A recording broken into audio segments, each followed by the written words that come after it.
Hi hello ನಮಸ್ಕಾರ. ಸನ್ power studios YouTube ಚಾನೆಲ್ಗೆ ಸ್ವಾಗತ.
ನನ್ನ ಪಕ್ಕದಲ್ಲೇ ದೇವಸ್ಥಾನ ಇರ್ತಕ್ಕಂಥ ಜಾಗ ಇದು.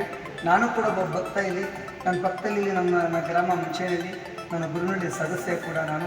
ಈ ಭಾಗದಲ್ಲಿ ಹೆಚ್ಚಿನದಾಗಿ ಈ ಪ್ಲೇಸ್ ಒಂದ್ಸಲ ಬಂದೋಗಿರ್ತಕ್ಕಂಥ ವ್ಯಕ್ತಿಗಳು ಮತ್ತೊಮ್ಮೆ ಸಾವಿರಾರು ಜನ ಕರ್ಕೊಂಡ್ಬರ್ತಕ್ಕಂಥ ಶಕ್ತಿ ಅವರಿಗೆ ಈ ಶ್ರೀನಿವಾಸ ಕೊಡ್ತಾ ಇದ್ದಾನೆ. ಇವರು ಕೂಡ ಈ ಜಾಗದಲ್ಲಿ ಈ ಸುತ್ತಮುತ್ತ ಇಡೀ ಹಿರೀಕರು, ನಾಗರಿಕರು ಮತ್ತು ಈ ಭಾಗದ ಪ್ರಭಾವ ಮುಖಂಡರುಗಳು ಮತ್ತು ಕೆಲವು ಸಂಘಟನೆಗಳು ಕೂಡ ಈ ದೇವಸ್ಥಾನಕ್ಕೆ ಭಕ್ತಾದಿಗಳಾಗಿದ್ದಾರೆ. ಸದಾ ಕೂಡ ಇಲ್ಲಿ ಸುತ್ತಮುತ್ತ ಹಳ್ಳಿಗಳಿಂದ ಸುಮಾರು ಜನ ಬರ್ತಾ ಇದ್ದಾರೆ. ಇಲ್ಲಿ ಅದೊಂದು ಪವಾಡ ಅಂತಕ್ಕಂಥ ಸತ್ಯ ಇದೆ.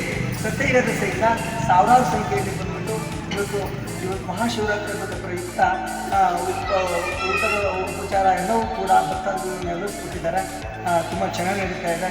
ನಾನು ಕೂಡ ಭಕ್ತ ಮೊದಲೇ ತಮ್ಮ ಗಮನ ಕೊಟ್ಟಿದ್ದೀನಿ. ಈ ಸಾವಿರಾರು ಭಕ್ತರು ಬರ್ತಾ ಇದ್ದಾರೆ. ತುಂಬ ಒಳ್ಳೆಯದಾಗಿದೆ. ಬಂದೋಗಿರ್ತಕ್ಕಂಥ ವ್ಯಕ್ತಿ ಯಾರೂ ಕೂಡ ನಮಗೆ ಕೆಟ್ಟದಾಗಿಲ್ಲ, ನಮಗೆ ಕೆಲಸ ಆಗಿರತಕ್ಕಂಥ ಭಾವನೆ ಇಲ್ಲ. ಯಾರೇ ಬಂದರೂ ಕೂಡ ಅದು ಸತ್ಯ ಇದೆ, ಅದಕ್ಕೋಸ್ಕರ ನಾವು ಹೋಗ್ತಾ ಇದ್ದೀವಿ. ತುಂಬ ಚೆನ್ನಾಗಿ ಮಾಡ್ಕೊಳ್ತಾರೆ. ಪೂಜೆ ಪುರಸ್ಕಾರ ಕೂಡ ಅಷ್ಟೇ ನಿಷ್ಠೆಯಿಂದ ಭಕ್ತಿಯಿಂದ ಕೂಡ ಅವರು ಬಂದಿರತಕ್ಕಂಥ ಭಕ್ತರನ್ನ ಅವರು ಕೂಡ ತುಂಬ ಹೃದಯದಿಂದ ಪೂಜೆ ಮಾಡಿಸಿ ಆ ಒಂದು ಸನ್ನಿಧಿಯಲ್ಲಿ ಸತ್ಯ ಇರತಕ್ಕಂಥ ಸಾಬೀತುಗಳು ಅವ್ರು ಮಾಡಿದ್ದಾರೆ. ಅವರು ಕೂಡ ಈ ಸಂದರ್ಭದಲ್ಲಿ ಒಳ್ಳೆಯದಾಗಿ ಅಂತೇಳಿ ಕೇಳ್ಕೊಳ್ತೀನಿ.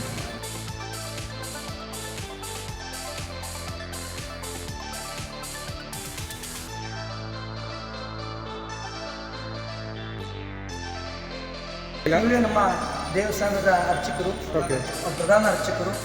ಸುಮಾರು ವರ್ಷಗಳ ಕೂಡ ಪ್ರತಿ ಕಾರ್ಯಕ್ರಮ ಯಾರೇ ಭಕ್ತಾದಿಗಳು ಬರಲಿ ಮನಸ್ಫೂರ್ತಿಯಾಗಿ ಭಕ್ತಿಯಿಂದ ಪೂಜೆ ಮಾಡಿ ಅವರಿಗೆ ಮನಸ್ಸಿಗೆ ಹೋಗೋ ಥರ ಮಾಡೋದಕ್ಕೆ ತುಂಬ ಅನುಕೂಲ ಮಾಡ್ಕೊಟ್ಟಿದ್ದಾರೆ. ಯಾರೂ ಕೂಡ ಭಕ್ತಾದಿ ಬರಲಿ ರಾತ್ರಿ 9 ಗಂಟೆ 10 ಗಂಟೆ ಬಂದರೂ ಕೂಡ ದೇವಸ್ಥಾನ ಬಾಗಿಲು ತೆರೆದು ಪೂಜೆ ಮಾಡ್ಕೊಳ್ತಾರೆ. ಅವ್ರು ಪೂಜೆ ಮಾಡೋದು ಎಲ್ಲರಿಗೂ ಕೂಡ ಇಷ್ಟ ಆಗಿದೆ. ಪೂಜೆ ಭಕ್ತಿಯಿಂದ ಮಾಡ್ತಿದ್ದಾರೆ. ಶ್ರೀನಿವಾಸನ ಏನಿದೆ ನಿಜವಾಗ್ಲೂ ನಮಗೆ ಖುಷಿ ಆಗ್ತಾಯಿದೆ. ನನಗೆ ಅವರು ತುಂಬ ಒಳ್ಳೆಯದಾಗಿ ಇನ್ನೂ ಅತಿ ಹೆಚ್ಚಿನ ಮಟ್ಟಕ್ಕೆ ಈ ದೇವಸ್ಥಾನ ಕೊಂಡೊಯ್ಯಲಿ. ನಾವೆಲ್ಲರೂ ಕೂಡ ಸದಾ ಅವ್ರ ಜೊತೆ ಇರ್ತೀವಿ. ಈ ಭಾಗದ ಎಲ್ಲ ಪ್ರಭಾವಿ ಮುಖಂಡರುಗಳು, ಯುವಕರು, ಸಂಘದ ಮಿತ್ರರು, ಗ್ರಾಮಸ್ಥರುಗಳು, ರೈತರ ವರ್ಗದವರು, ಶ್ರೀಶಕ್ತಿ ಸಂಘದವರು ಕೂಡ ಅವ್ರಿಗೆ ಯಾವಾಗ ಕೂಡ ಸಪೋರ್ಟ್ ಆಗಿರ್ತೀವಿ ನಾವು.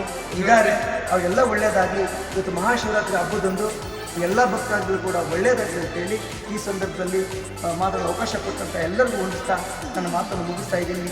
ಜೈ ಹಿಂದ್, ಜೈ ಕರ್ನಾಟಕ. 30 ವರ್ಷದಿಂದ ದೇವಸ್ಥಾನ ಪೂಜೆ ಪುನಸ್ಕಾರ. ಆಮೇಲೆ ಶನಿವಾರನ ಇಲ್ಲ ಎನಿ ಟೈಮ್ ಪೂಜೆ ಏನಾರು ಇರುತ್ತೆ ಹೆಂಗೆ? ನಮಗೂ ಪೂಜೆ ಇದೆ. ಓಕೆ ಶನಿವಾರ ಭಕ್ತರುಗಳು ಪೂಜೆ ಇದೆ. ಟೈಮು ಮಾಡ್ತೀವಿ. ಒಂದು ಊಟ ಮಾಡ್ಕೊಂಡು ಇಲ್ಲಿವರೆಗೂ ಭಕ್ತಾದಿಗಳು ಇಲ್ಲಿವರೆಗೂ ಬಂದಿದ್ದಾರೆ. ನಾವು ಒಂದು ಹೂವು ಹಾಕ್ಬೇಕು, ಹಾಕ್ತೀವಿ, ಕೈ ಮುಗಿತೀವಿ. ಇಷ್ಟೇ ನಮ್ಮ ಕರ್ತವ್ಯ. ನಾವೇನು ಅರ್ಚಕರಾಗಿ ಓದಿಲ್ಲ ಬರ್ದಿಲ್ಲ, ಯಾವ ರೀತಿಯಿಲ್ಲ. ಭಕ್ತ ಅಂತ ಏನು ಕೊಡ್ತಾನೋ ಅದು ಭಕ್ತಿಯಿಂದ ಕೈ ಮುಗಿತಾನೆ.